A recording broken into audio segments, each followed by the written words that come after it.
আকাশে সাদা মেঘের ভেলা, যতদূর চোখ যায় সবুজে ঢেকে গেছে পাহাড়ের শরীর।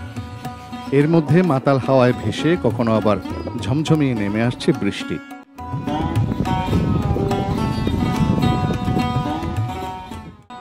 ঈদের টানা ছুটিতে প্রকৃতির এসব সৌন্দর্য উপভোগ করতে পাহাড়ি জেলা বান্দরবানে ছুটে আসছেন হাজারো পর্যটক।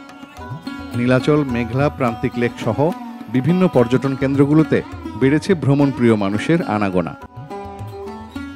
শহর থেকে মাত্র 5 কিলোমিটার দূরে মেঘলা পর্যটন কেন্দ্রে কায়াকিং, প্যাডেল বোট সহ নানা রকম মজার মজার রাইডে মেতেছেন অনেকেই।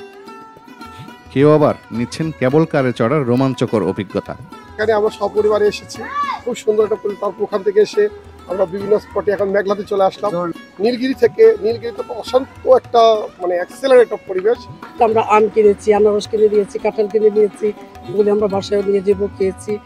প্রান্তিক লেকে প্রাকৃতিক সৌন্দর্য উপভোগের পাশাপাশি ফ্রি টপ অবস্টেকল ও জিপ লাইনে লেক পাড়ি দেবার মতো চ্যালেঞ্জও নিচ্ছেন কেউ কেউ।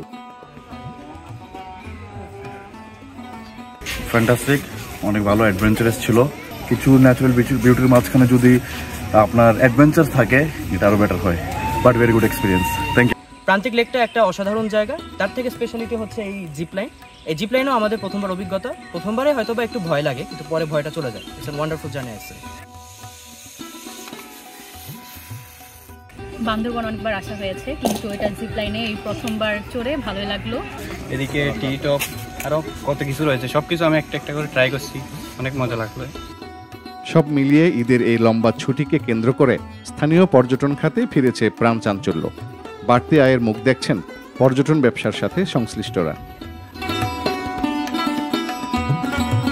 ফরিদুল আলম সুমন, খোলা চোখ, বান্দরবান।